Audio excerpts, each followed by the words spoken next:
नमस्कार दोस्तों, आपका स्वागत है इंस्पायर टू राइज की एक और अमूल्य ज्ञान से भरी वीडियो में।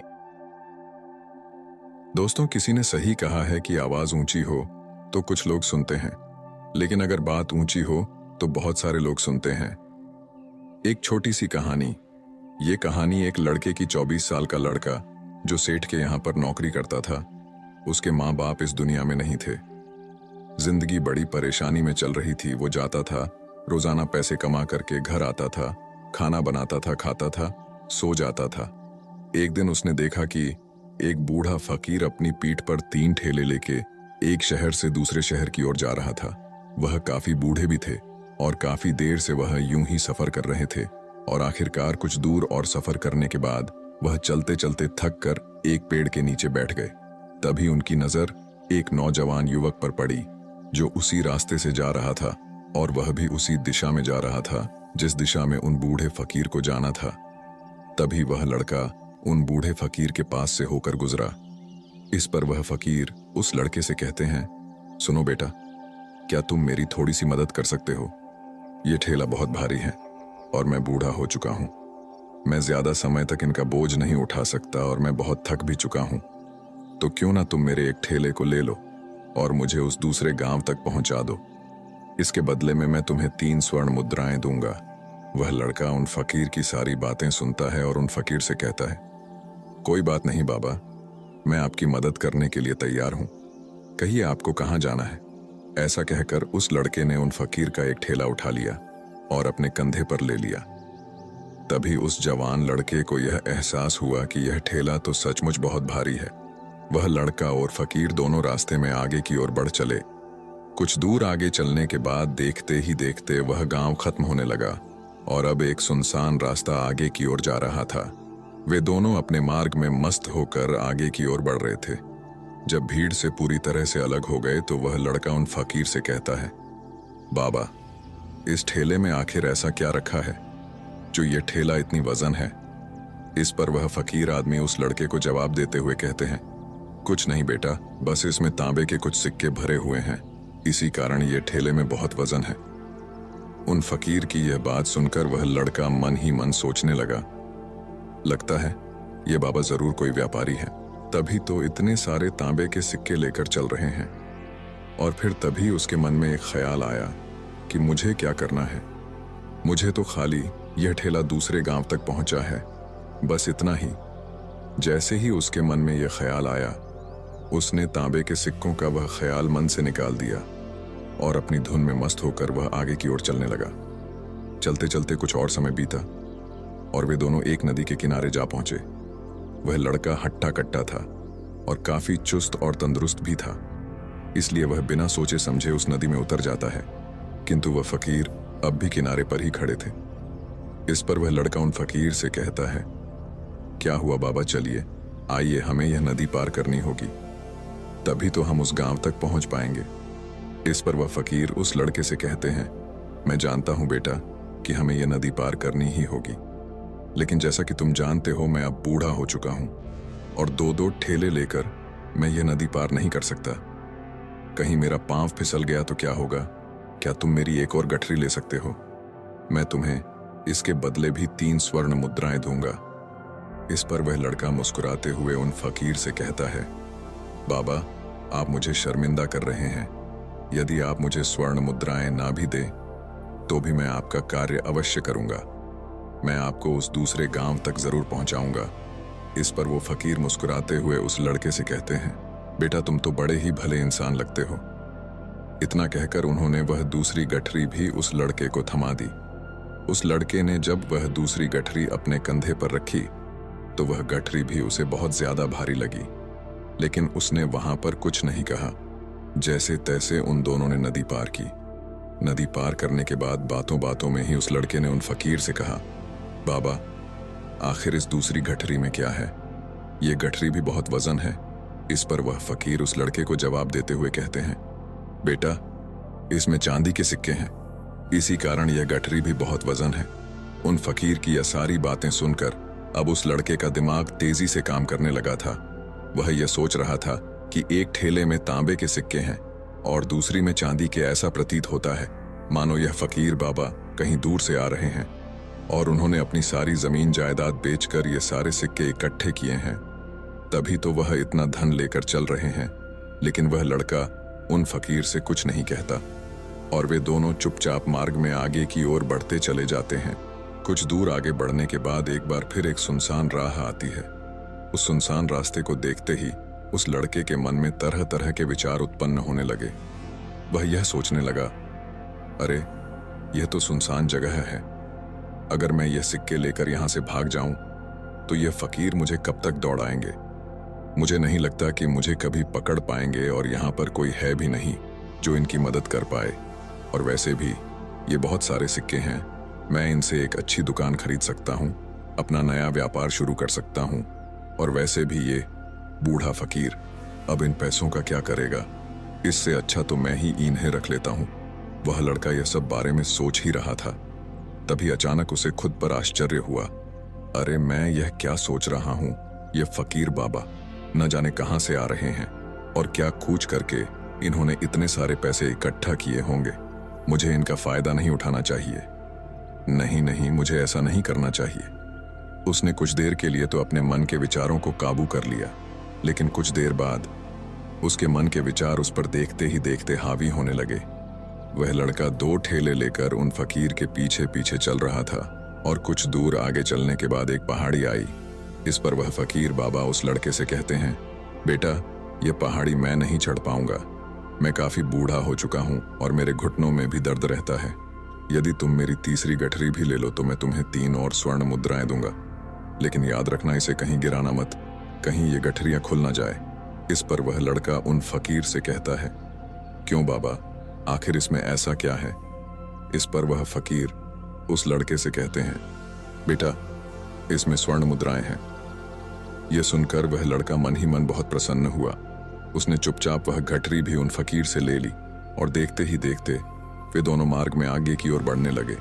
अब वह फकीर बिना कोई वजन लिए हुए आराम से पहाड़ की चढ़ाई पर चढ़ रहे थे, किंतु वह नौजवान लड़का जो पीछे था वह वजन के कारण बहुत धीरे धीरे चल पा रहा था। लेकिन जब से उसने सोने का नाम सुना था उसका मन तो छलांग मार रहा था। वह मन ही मन सोच रहा था, अगर मुझे यह सारा धन मिल जाए तो मेरा पूरा जीवन तो आराम से कट जाएगा। वैसे भी यह बाबा तो बूढ़े हो चुके हैं, भला इन्हें इतने पैसों की क्या जरूरत है। इनका जीवन तो वैसे भी कट चुका है। मैं एक काम करता हूँ, यह सारे पैसे लेकर यहाँ से भाग जाता हूँ। लड़के के मन में अनगिनत विचार उठ रहे थे। लड़के का मन अब उसकी बुद्धि पर पूरी तरह से हावी हो चुका था और उस लड़के का मन अपनी बात को सही साबित करने के लिए उससे कुछ भी कह रहा था। और तभी उस लड़के के मन में एक और विचार उत्पन्न हुआ और अब की बार वह लड़का यह सोच रहा था, लगता है यह फकीर बाबा कोई चोर है, वरना इनके पास इतनी सारे स्वर्ण मुद्राएं कहां से आएंगे। अगर ये कोई व्यापारी होते तो भला ये इस तरह से पैदल यात्रा तो नहीं करते, और अगर इनके पास इतने सारे पैसे थे तो ये कोई ना कोई साधन भी तो अवश्य कर सकते थे। लगता है ये कोई चोर है और चोर से चोरी करने में भला क्या बुराई है। ये सोचता हुआ वह लड़का अब उन फकीर से तेजी से आगे की ओर बढ़ रहा था और देखते देखते वह फकीर से आगे भी निकल चुका था। और वह यह सोच रहा था कि जैसे ही इस पहाड़ की ढलान आएगी मैं 3 गठरियां लेकर भाग जाऊंगा। इससे ये सारे पैसे मेरे हो जाएंगे और मेरी गरीबी भी हमेशा हमेशा के लिए दूर हो जाएगी। मैं जो चाहूंगा मैं वो कर पाऊंगा। मेरे पास बहुत सारा धन होगा। और देखते देखते वह दोनों पहाड़ की चोटी पर पहुंच गए और अब ढलान का रास्ता शुरू होने वाला था। तभी वह लड़का उन फकीर से नजरें बचाकर वह 3 गठरियां लेकर भागता हुआ आगे बढ़ गया। अब उसे अपना शरीर बहुत हल्का महसूस हो रहा था, मानो उसे उन 3 ठेलों का वजन तक न मालूम पड़ रहा हो। काफी दूर दौड़ते दौड़ते किसी तरह से वह अपने आप को बचते बचाते अपने घर पहुंचा। उसकी खुशी का कोई ठिकाना नहीं था। उसने सोचा, क्यों ना मैं जल्दी जल्दी इन गठरियां में से वो सारे पैसे निकाल लूं। यह सोचकर जब उसने गठरियां खोली तो पहली गठरी में उसे लोहे से जंग भरे हुए सिक्के मिले। यह देखकर उसे यकीन नहीं हुआ। इस पर उसने फटाफट दूसरी गठरी भी खोल डाली। उसमें भी उसे लोहे के जंग लगे हुए सिक्के ही निकले। यह सब देखकर वह लड़का बड़ा हैरान था। आखिर यह सब क्या हो रहा है। उन फकीर ने तो मुझसे और ही कुछ कहा था। अब उसने वह सोने वाली गठरी खोली और उसमें भी लोहे के जंग लगे हुए सिक्के ही निकले। यह देखकर वो लड़का बड़ा क्रोधित हुआ। उसने सोचा, उन फकीर ने मुझसे झूठ क्यों कहा? उन्होंने मुझसे ऐसा क्यों कहा कि एक में तांबे के सिक्के हैं, एक में चांदी के और तीसरे में स्वर्ण मुद्राएं हैं। वह यह सब सोच ही रहा था कि तभी उसकी नजर उस थैले में पड़े एक पत्र पर पड़ी। उसने वह पत्र उठाया और उस पत्र में लिखा था, यह पूरा नाटक ईमानदार व्यक्ति की खोज करने के लिए रचा गया है और मैं इस राज्य का राजा हूं। मेरी कोई संतान नहीं और इसीलिए मैंने यह षड्यंत्र रचा है ताकि मैं अपने राज्य में किसी एक ऐसे ईमानदार व्यक्ति की खोज कर सकूं जो मेरे बाद इस राज्य का राजा बन सके और इस राज्य भार को संभाल सके। और इस राज्य का भार वही संभाल सकता है जो पूरी तरह से ईमानदार हो, जिसके मन में किसी प्रकार का कोई लालच ना हो। इतना पढ़ते ही वह लड़का जोर जोर से चिल्लाने लगा। वह सर पकड़कर बैठ गया। वो यह जानता था कि यदि वह अपने मन के विचारों पर काबू कर लेता तो उसका जीवन संवर सकता है, लेकिन वह अपने मन के विचारों पर काबू नहीं कर पाया। दोस्तों, महात्मा बुद्ध कहते हैं कि मन ही सब कुछ है। आप जो सोचते हैं वही बनते हैं। इसलिए आपका सबसे बड़ा दुश्मन भी आपको उतना नुकसान नहीं पहुंचा सकता जितना कि आपके मन के यह अनियंत्रित विचार पहुंचा सकते हैं। महात्मा बुद्ध कहते हैं, अपने भीतर ध्यान से देखो। हमारे भीतर जो विचार चल रहे हैं वही विचार शब्द बनते हैं और शब्द कर्म के रूप में प्रकट होते हैं। बार बार दोहराने पर कर्म बर्ताव में बदलता है और धीरे धीरे समय के साथ बर्ताव चरित्र में परिवर्तित हो जाता है और यही चरित्र हमारे भाग्य का निर्माण भी करता है। इसलिए हमें हमेशा अपने विचारों के प्रति सजग होना बहुत आवश्यक है। हमें जागरूक होना बहुत आवश्यक है। हमें यह जानना जरूरी है कि हमारे मन में किस प्रकार के विचार आ रहे हैं। आगे महात्मा बुद्ध कहते हैं कि कमजोरी हमेशा छोटे विचार से शुरू होती है। यह एक बीज के रूप में होती है और यदि इस बीज को नष्ट न किया जाए तो यह छोटा सा विचार बहुत जल्द ही एक विशाल वृक्ष का रूप ले लेता है और हमारी बुद्धि की सोचने और समझने की क्षमता को पूरी तरह से नष्ट कर देता है। जिस प्रकार आपने इस कहानी में देखा किस प्रकार उस जवान लड़के का मन उस पर हावी हो चुका था और उसकी सही और गलत सोचने की क्षमता पूरी तरह से नष्ट हो चुकी थी, जिस कारण वह यह समझ नहीं पाया कि उसे क्या करना चाहिए और उसके लालच ने उसके भीतर इतनी ऊर्जा भर दी कि वह तीनों ठेले उठाकर इतनी तेजी से वहां से भागता आगे भी बढ़ गया। इसीलिए जब आपके मन में पहली बार कोई गलत विचार उत्पन्न हो तभी उसे जड़ से उखाड़ देना चाहिए, अन्यथा वह विशाल वृक्ष का रूप लेगा और आपको किसी न किसी गलत राह पर वह ढकेल ही देगा। आप चाहकर भी उसे रोक नहीं पाएंगे। लेकिन अब आपके मन में यह प्रश्न उठ रहा होगा कि हम भला अपने मन के विचारों को कैसे नियंत्रित करें। हमारा मन तो इतना चंचल है, वह इतना शक्तिशाली है कि वह हम पर हावी हो ही जाता है। हम चाहकर भी उस पर नियंत्रण नहीं कर पाते। इसका जवाब में महात्मा बुद्ध हमें दो बातें समझाते हैं। पहली बात, सही इरादा विकसित करो। कई बार आपने देखा होगा कि आपके मन में कुछ और होता है किंतु आप कहते कुछ और है, क्योंकि आपके मन के भीतर जो कुछ बसा है वही आपके मुख से बाहर भी निकल रहा है। लेकिन जब हमसे वह गलती हो जाती है तो उसके बाद हमारा मस्तिष्क अच्छी तरह से काम करना शुरू कर देता है। हमारे सोचने और समझने की क्षमता एक बार फिर से जागृत हो जाती है और ऐसी अवस्था में हमें यह एहसास होता है कि हमसे गलती हो गई है और फिर हमारा मन दुखी हो जाता है। हमारा मन अफसोस से भर जाता है और इस भारीपन और दुख से बचने के लिए महात्मा बुद्ध हमें सही इरादा विकसित करने के लिए कहते हैं। इसके लिए जब भी आप कोई कार्य करने जा रहे हो तो सबसे पहले आपको यह खुद से पूछना चाहिए कि जो कुछ भी मैं करने जा रहा हूं इसके पीछे मेरा इरादा क्या है। क्या मैं दूसरों को दुख पहुंचाना चाहता हूं या दूसरों को नीचा दिखाने जा रहा हूं या मुझे खुद को ऊपर उठाना है। खुद से सवाल कीजिए, खुद को जागृत कीजिए। जब आप इरादों के प्रति सचेत होने लगेंगे, जब आप विचारों के प्रति सजग होने लगेंगे, तभी आपके भीतर सकारात्मक ऊर्जा का प्रवाह होगा। तभी आप सकारात्मक इरादों से जुड़ने लगेंगे और आपके मन के भीतर बसी हुई वह नकारात्मक ऊर्जा और नकारात्मक इरादे दिन ब दिन कम होने लगेंगे। परंतु याद रहे, आपको यह हर रोज करना होगा और आपको यह हमेशा ध्यान रखना होगा कि आपको केवल अच्छा सोचना है।